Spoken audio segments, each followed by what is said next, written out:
Oh, friends, what the hell is going on here? Plus midnight, 4-hour parking Monday to Thursday, 10 to 2 p.m. Tow away area 12 midnight to 7 a.m. on a Saturday. No exceptions except for 12 at midnight to 7 a.m. on a Sunday. A tow away zone, no stopping 4 a.m. to 7 a.m. daily.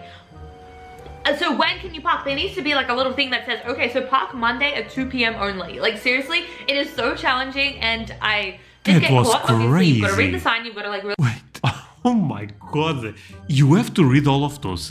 My friends, is this actually common in America? What I wish I knew before moving to America. My friends, I'm super excited for this one, and I really wonder what those are. But before I go into that, let me ask you for one thing. If you can leave a like, thank you so much, is the best way to show support. Now, if you can subscribe, well, in that case, forget about it. You make my day. Have that in consideration. Link for the original video on my description, and let's play it. Hey guys, welcome back to my channel. I'm not gonna lie, this is probably like the 4th or 5th time I'm filming this video. I'm trying once more. Okay. And I think this is the one. We've got the Christmas tree up, we've got the fireplace, the fake it's fireplace, cozy. you like it? It's really burning, it's getting really cozy in here. I've wanted to film this video since before I moved countries. I'm talking, before I even knew I was moving, I was like, one day I'm gonna film this video and it's gonna be the 5 things I wish I knew before I moved. And girl, let me just tell you. Okay. Before we go into those things, let me say this. I can't wait for the day that I will do this type of videos. André, what are you talking about? Basically, that will mean I already visited America. I would do things that they don't tell you about America, what I loved about America, what I disliked about America. Yeah, this one, I will not do it. Because, I mean, what is to dislike in America? But trust me, jokes aside, I will do a lot of videos. But let's run this one back. This video and it's gonna be the 5 things I wish I knew before I moved. Actually, you know what, my friends? I'm so excited to visit America next year. It's something that I think every day. And girl, let me just tell you, there are things I wish I knew before I moved. I moved to LA from Sydney, Australia. I've watched Ooh, from Australia to LA. Ooh, I feel like this will be a big culture shock. few of those things I wish I knew, and it was stuff like, you know, they ask if you want bacon and avocado with everything. So it's not like that. This is like legit stuff that I wish I knew. This is a good one. This is like, if you are really moving, these things you need to know. So if that's...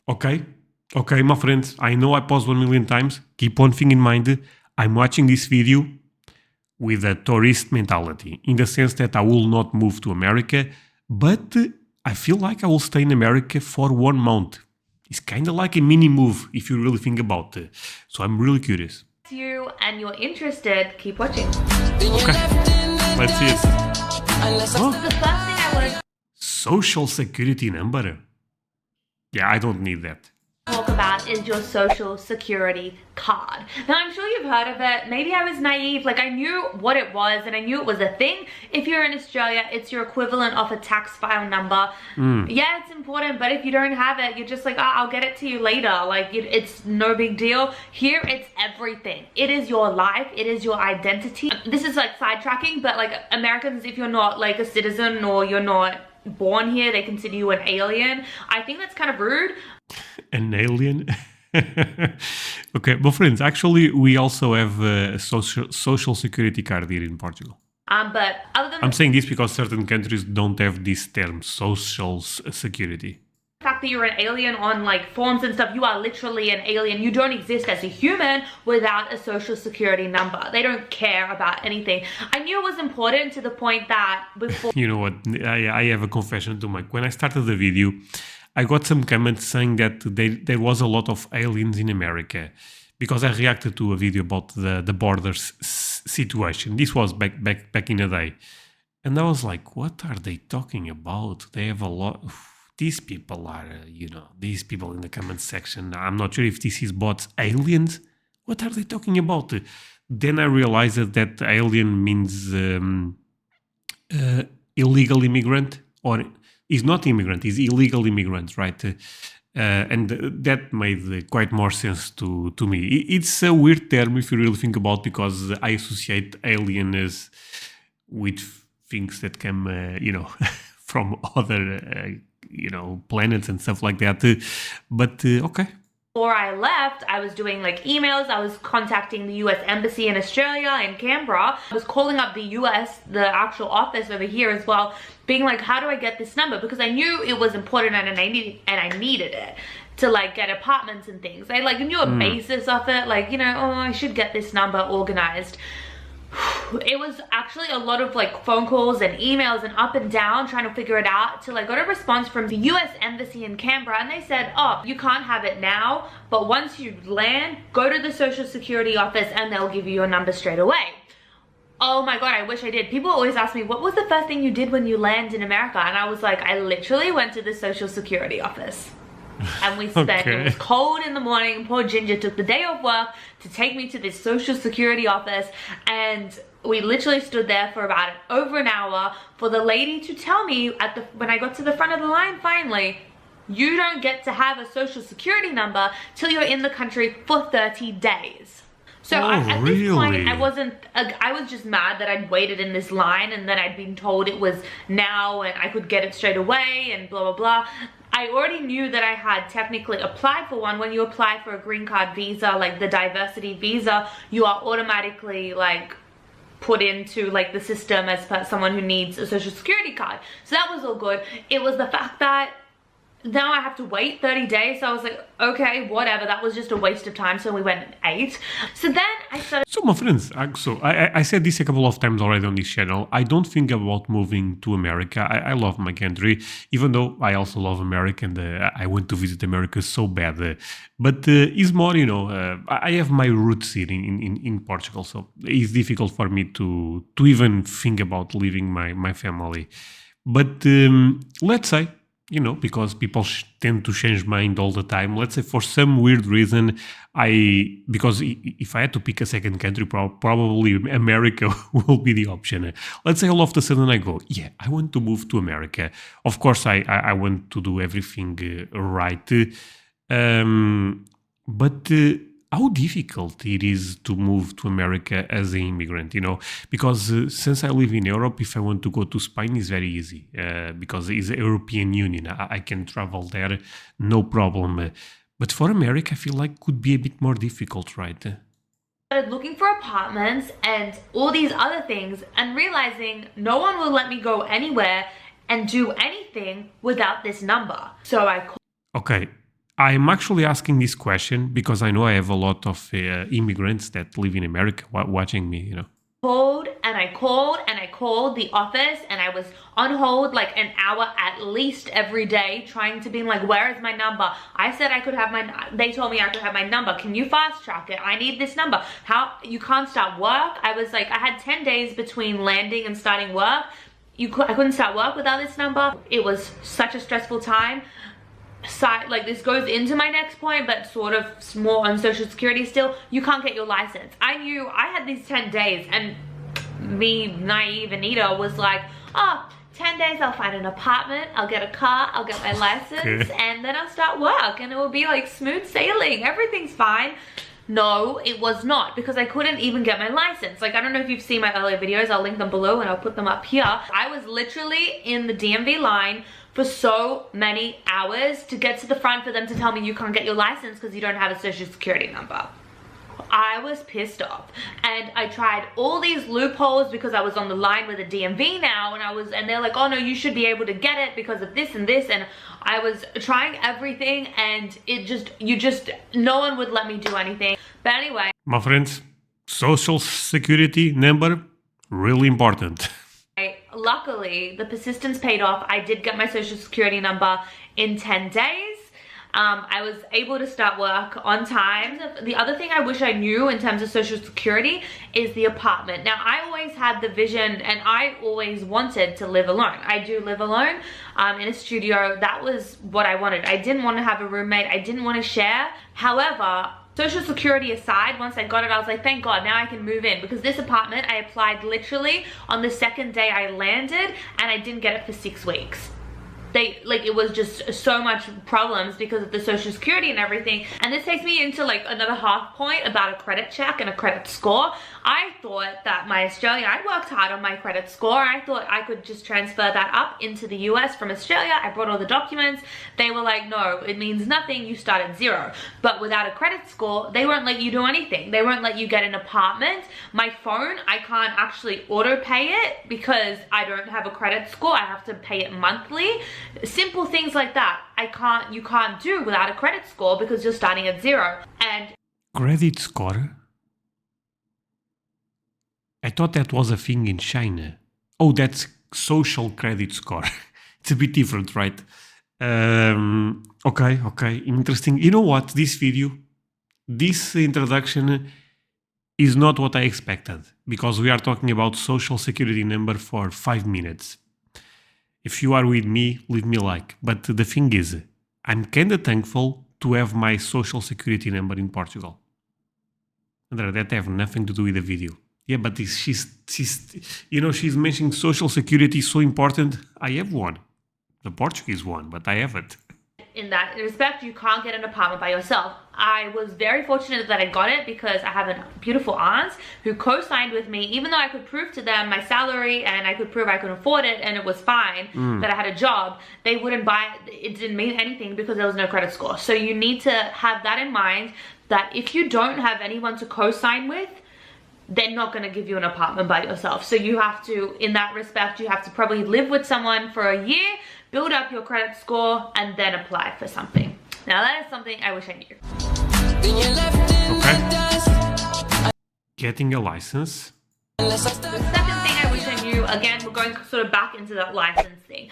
It was a nightmare. I knew the DMVs. I was told the DMV lines were crazy and annoying and insane, but let me just tell you, it was worse than I ever expected. It was honestly like Beyonce was at the front of the line and people were just lining up to meet her. And Beyonce was not. Wait, but when you are a tourist in America, your license from Europe works there, right? Not there at the front of the line, let me just say. It was no one. It was just cranky people. It was like a nightmare. It was cold. It opens at 8 a.m. I was there by 6:30 just sitting in a line, and the line just wrapped around already. It's like a Monday morning. What are people doing? They're literally waiting at the DMV. So yeah, like I was saying before, it took me a very long time to just get my permit. Now, I'm 24. I was like, how old am I? I'm 24. I've been driving since I was 16. I remember when being 15 and studying for this stupid like driver's test. Well, I had to do it all over again. I started driving at 21. I was a bit late. And that's fine. I accept that. And just keep that in mind, that regardless of how many years you've been driving on the road, you have to do your written test again, and you just have to, because obviously I guess it is different rules and different speeds, and I'm still trying to work out what the miles are and everything, but you know, you have to do it again. That's all fair. I was ready to go. I had studied up, but they wouldn't let me take this test without the social security number.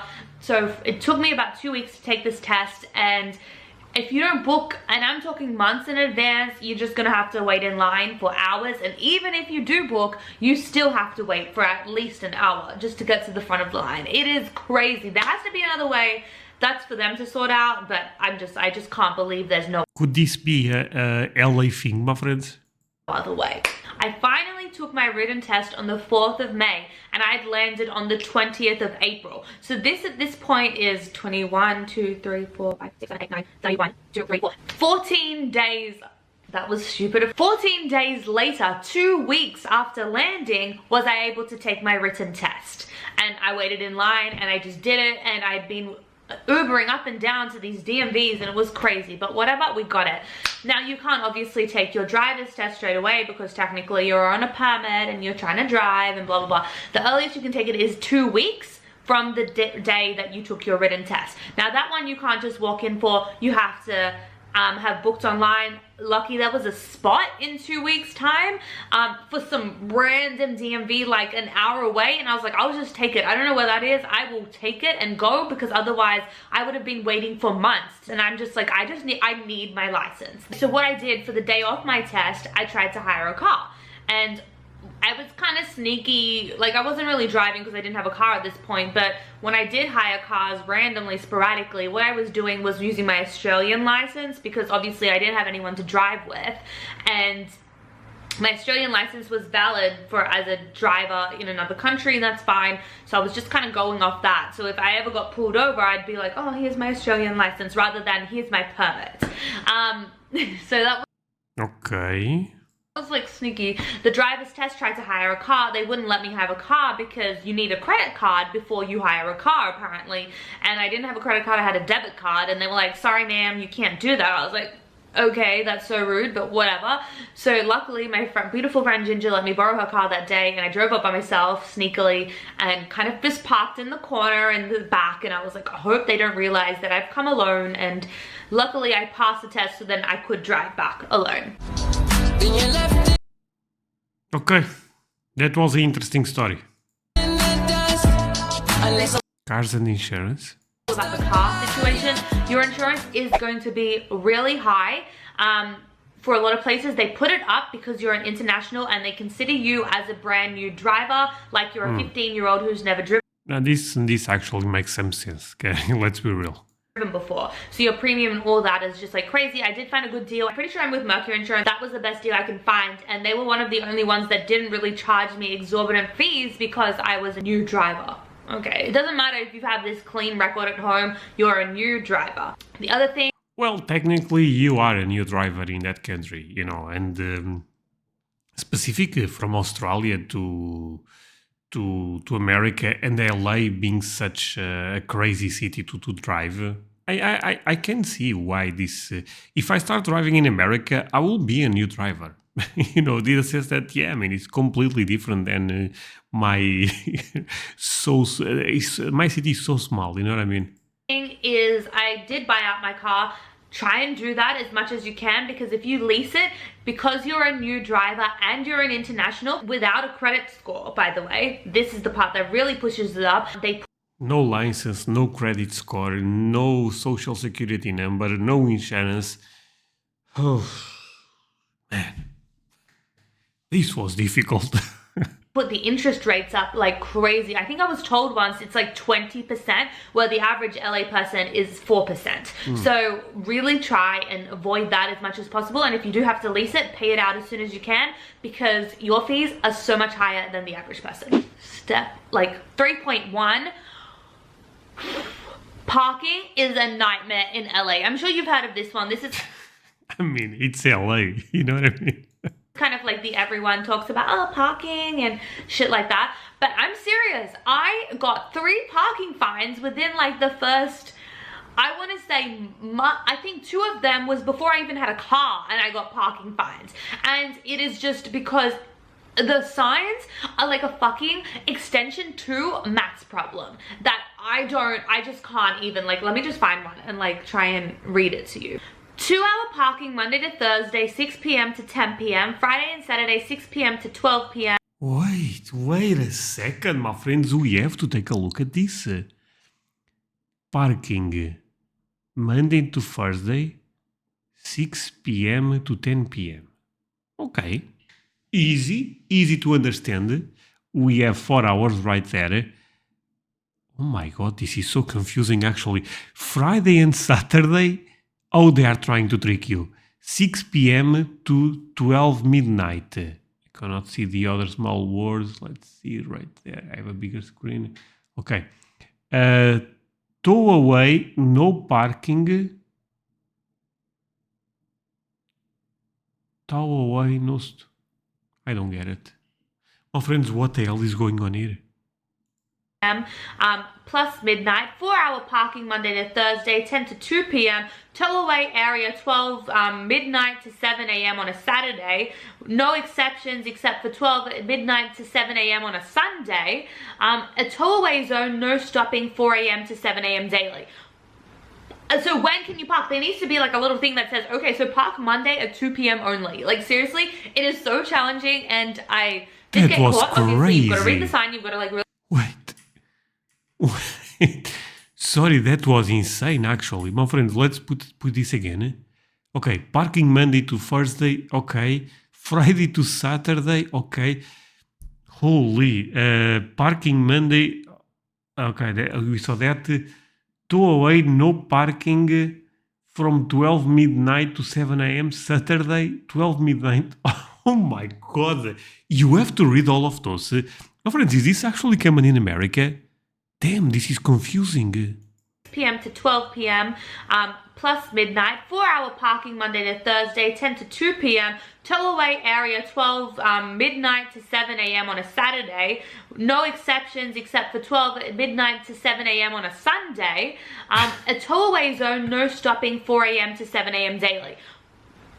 So when can you park? There needs to be like a little thing that says, okay, so park Monday at 2 p.m. only. Like seriously, it is so challenging and Okay, she has a point here.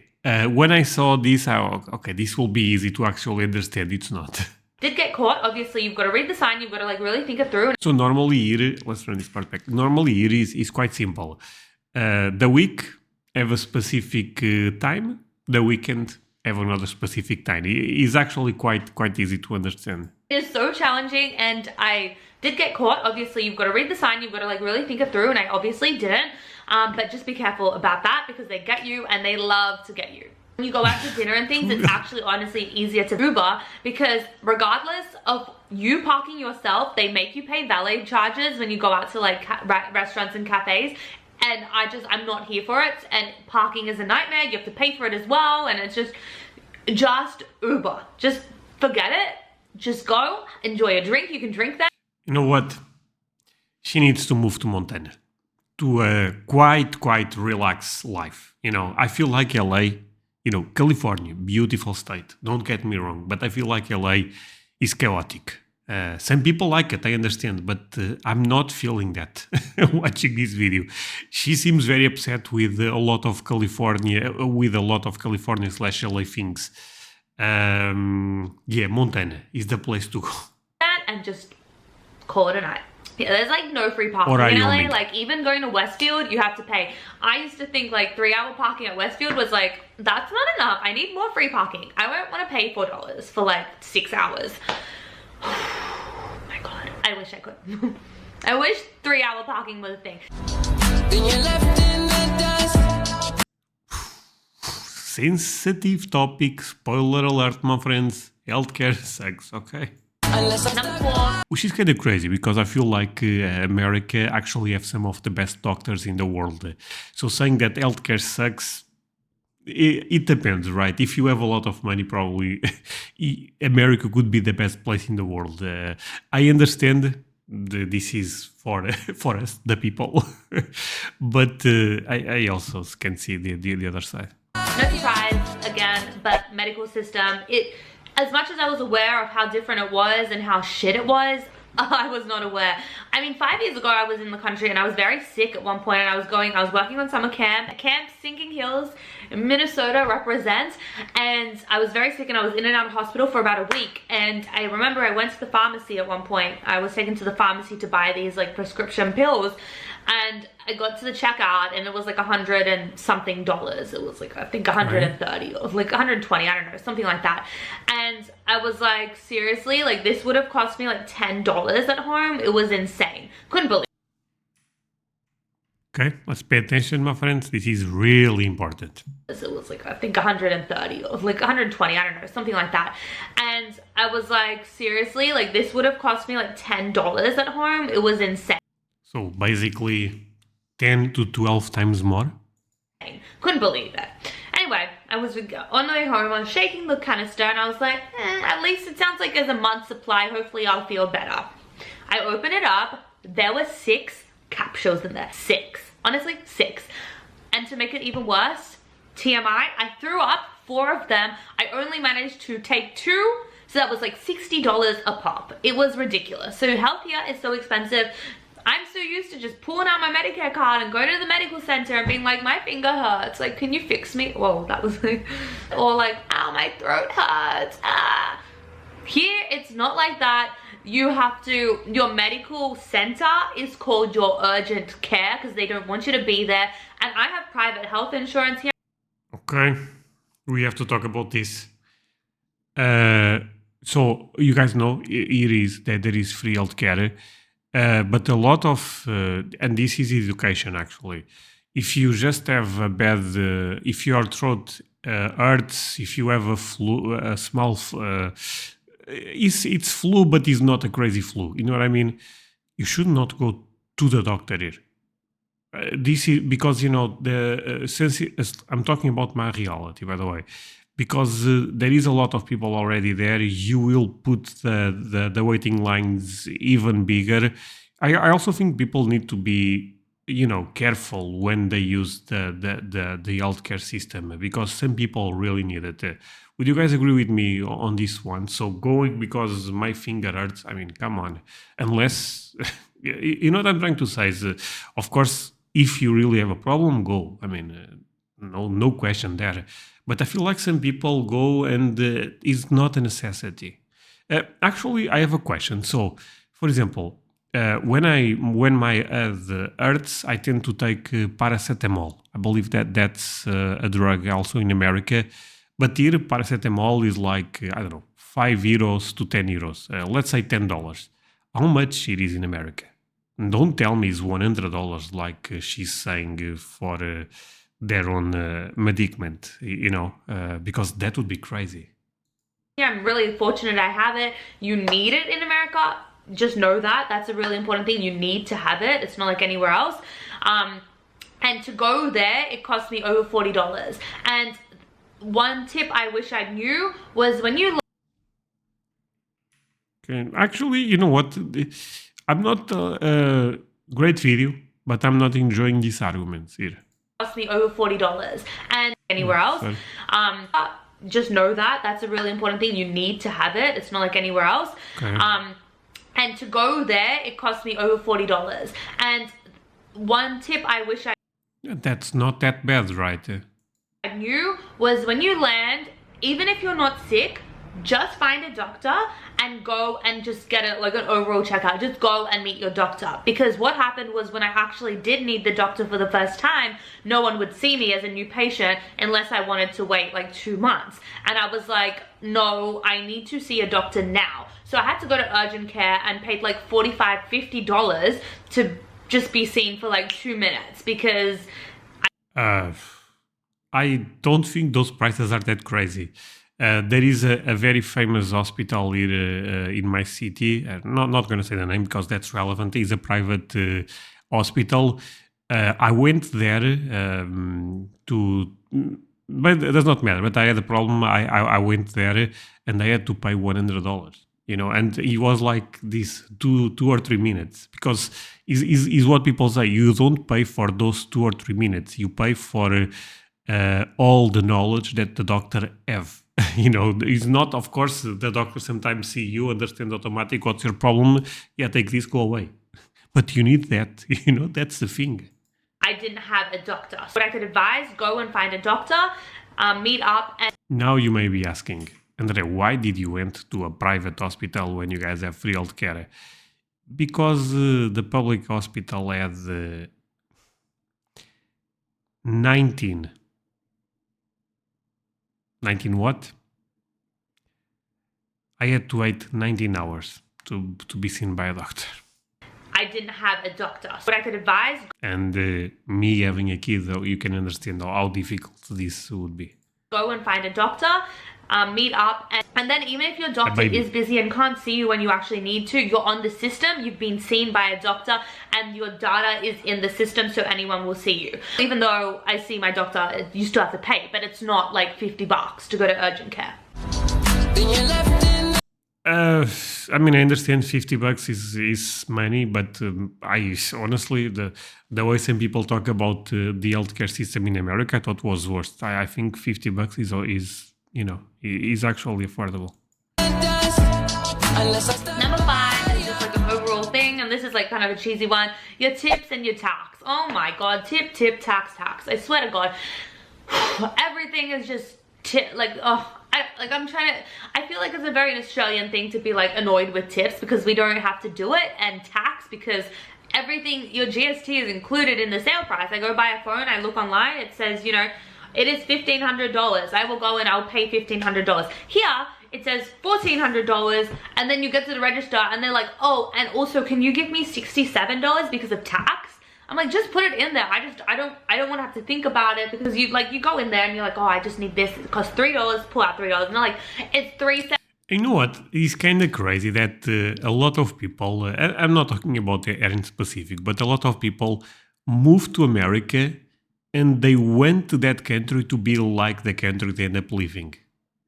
First of all, if you end up leaving your country to move to America, most of the time, I'm not saying all the time, but most of the time, you end up seeing some extra value on America, some potential in America for you. So I feel like you also need to understand that, yes, there is a chance, maybe some things are better. Of course, certain countries do things better than others.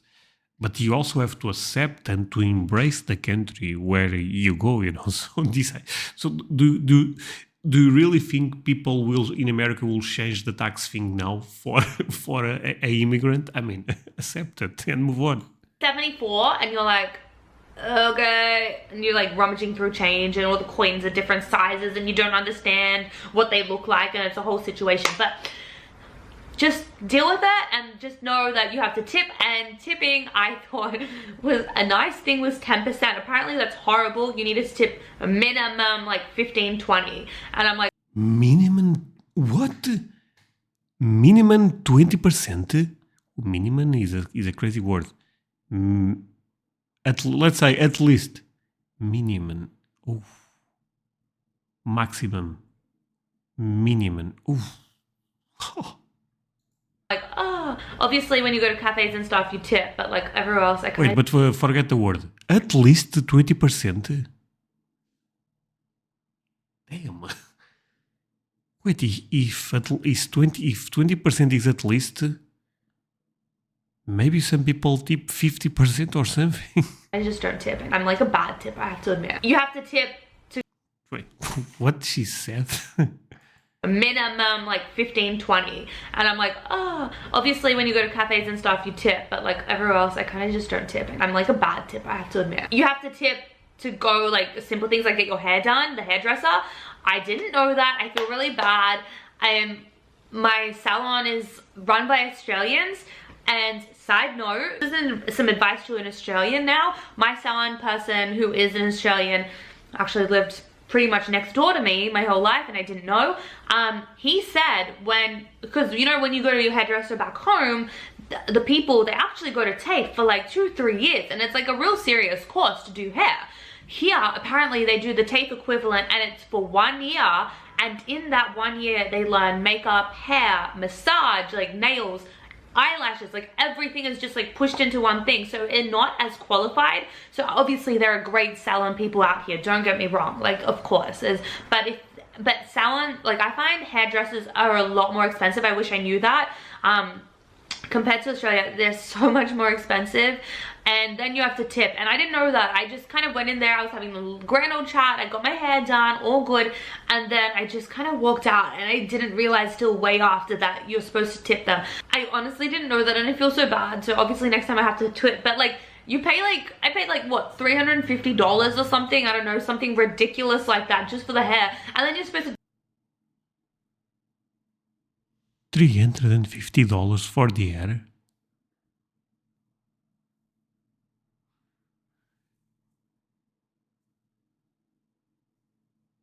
What? That's insane. Is that normal, actually, my friend?